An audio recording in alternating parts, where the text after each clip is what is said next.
B J പിയുടെ immediate ലക്ഷ്യം പ്രതിപക്ഷത്തെ പിളർപ്പുണ്ടാക്കുക എന്നുള്ളതായിരിക്കും. അതിനുള്ള തന്ത്രങ്ങളാണ് അവർ മെനയുക.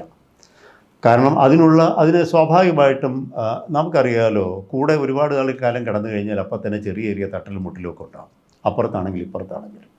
പക്ഷേ അവരുടെ കൂടെ പോയിരിക്കുന്ന രണ്ട് പേർ ഇപ്പോൾ രണ്ട് വ്യത്യസ്തമായ നിലപാടുള്ള മനുഷ്യരാണ്. നിതീഷിനെ പറ്റി നമ്മൾ ഒരിക്കലും അങ്ങനെ പറഞ്ഞു കേട്ടിട്ടില്ലെങ്കിൽ പോലും ചന്ദ്രബാബു നായിഡു അങ്ങനെയല്ല. ചന്ദ്രബാബു നായിഡു കേരളത്തിൻ്റെ പ്രതിപക്ഷ സംഘാടനത്തിൻ്റെ ഏറ്റവും മുൻനിരയിൽ നിന്ന് പ്രവർത്തിച്ച ഒരാളാണ്.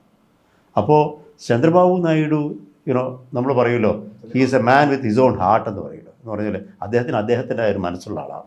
അപ്പോൾ സ്വാഭാവികമായിട്ടും ചന്ദ്രബാബു നായിഡുവിനെ മെരുക്കൽ ഒരുപക്ഷെ എളുപ്പമാണെന്നില്ല. പക്ഷേ നിതീഷിൻ്റെ കാര്യത്തിൽ എനിക്ക് അത്ര ഉറപ്പ് പോരാ. പക്ഷെ അതേപോലെ തന്നെ അവരവിടെ നിന്ന് വിട്ടുപോരാനും വലിയ സമയമൊന്നും വേണ്ട. സോ ബി ജെ പിയുടെ തന്ത്രം എന്ന് പറയുന്നത്, ബി ജെ പി ചെറിയ കക്ഷിയല്ല. ബി ജെ പി ആരും അണ്ടർ എസ്റ്റിമേറ്റ് ചെയ്യരുത്.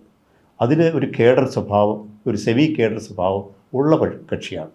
ഒരുപാട് അച്ചടക്കമുള്ള പ്രവർത്തകരുള്ളവരാണ്.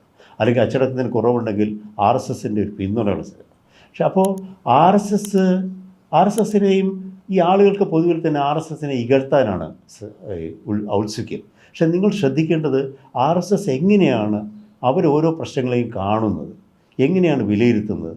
അത് നരേന്ദ്രമോദിയും അമിത്ഷായും കാണുന്ന രീതിയിൽ തന്നെയാണോ, അതോ അവർ വരച്ച കള്ളികൾക്ക് പുറത്തേക്ക് അമിത്ഷായും നരേന്ദ്രമോദിയും ചാടിയോ? അതവർ കാണുന്നുണ്ടായിരുന്നു, അവരുടെ നിലപാടിൽ മാറ്റം വന്നു. ഇങ്ങനെ നിരവധി പ്രശ്നങ്ങളുണ്ട്. ഇതെല്ലാം തന്നെ വരും ദിവസങ്ങളിൽ ഈ മോദി അമിത്ഷാ സഖ്യത്തിൻ്റെ പുതിയ ഭരണം അതാവുന്ന നിലയ്ക്കാണോ വരിക, അതോ പുതിയ പരിണാമങ്ങൾ അതിനുണ്ടാവുമോ, അവരുടെ തന്ത്രങ്ങളിൽ എന്തൊക്കെ മാറ്റങ്ങൾ വരും എന്നതിനെ നിർണ്ണയിക്കും എന്നാണ് എനിക്ക് തോന്നുന്നത്. നേരത്തെ ഇന്ത്യ ഇതുപോലുള്ള പ്രതിപക്ഷ സഖ്യത്തെ കൂട്ടിയിണക്കിയിരുന്നത് ഇടതുപക്ഷമായിരുന്നു. കാരണം ഇടതുപക്ഷത്തിനൊരു സ്റ്റേക്ക് ഉണ്ടായിരുന്നു.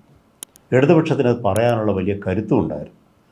ബംഗാളിലും ത്രിപുരയിലും കേരളത്തിലും സുശക്തമായിട്ടുള്ള സംവിധാനങ്ങളുള്ള പാർട്ടികൾ എന്ന നിലയ്ക്ക് ഇടതുപക്ഷ പാർട്ടികൾക്ക് വലിയ നിലയിൽ സ്വാധീനിക്കാൻ കഴിയുമായിരുന്നു.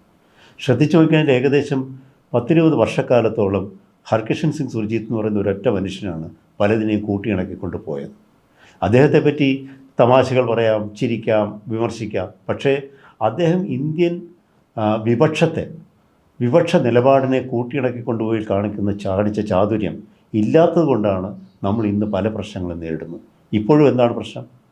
ഇപ്പോഴത്തെ പ്രധാന പ്രശ്നം കോൺഗ്രസിനെയും ഈ പ്രബലങ്ങളായിട്ടുള്ള സമാജ്വാദി പാർട്ടി ആണെങ്കിലും കൊള്ളാം, തൃണമൂൽ കോൺഗ്രസ് ആണെങ്കിലും കൊള്ളാം, RJD ആണെങ്കിലും കൊള്ളാം, ഈ കക്ഷികളെയെല്ലാം ഒരു വ്യക്തിനിഷ്ഠമോ പാർട്ടി നിഷ്ഠമായ സ്റ്റേക്കിനപ്പുറത്തേക്ക് രാജ്യത്തിൻ്റെ ഉത്തരവാദിത്വം, രാജ്യത്തിൻ്റെ സ്റ്റേക്സ് അത് വെച്ചുകൊണ്ട് കൂട്ടിയിണക്കുന്ന ഒരു കരുത്തുള്ള ഒരു കരമുണ്ടാവണം. ഇന്ന് നമ്മൾ ആകെ അതിനു വേണ്ടി കാണുന്നത് ശരത് പവാറിനെയാണ്. ആ നിലയ്ക്കുള്ള മെച്യൂരിറ്റി, സ്റ്റേറ്റ്സ്മാൻഷിപ്പ് അതുള്ളൊരു നേതാവാണ്. അപ്പോൾ ആ നിലയ്ക്ക് ഇന്ത്യൻ രാഷ്ട്രീയത്തിന് നഷ്ടപ്പെട്ടു പോയ ചിലതുണ്ട്. അത് തിരിച്ചു പിടിക്കാൻ കഴിഞ്ഞാൽ മാത്രമേ ഈ പ്രതിപക്ഷ ഐക്യം ഇന്നത്തെ പോലെ തുടരുകയുള്ളൂ. അതല്ലെങ്കിൽ പ്രതിപക്ഷ പാർട്ടികളിലേക്ക് നമ്മുടെ ഈ വേട്ടനായ്ക്കളെ അഴിച്ചുവിടാൻ സ്വാഭാവികമായിട്ടും BJP ശ്രമിക്കും. അതവരുടെ റൈറ്റാണ് ഒരു തരത്തിൽ. അല്ലെങ്കിൽ അതാണ് രാഷ്ട്രീയത്തിൻ്റെ ശൈലി, അതവർ ചെയ്യും.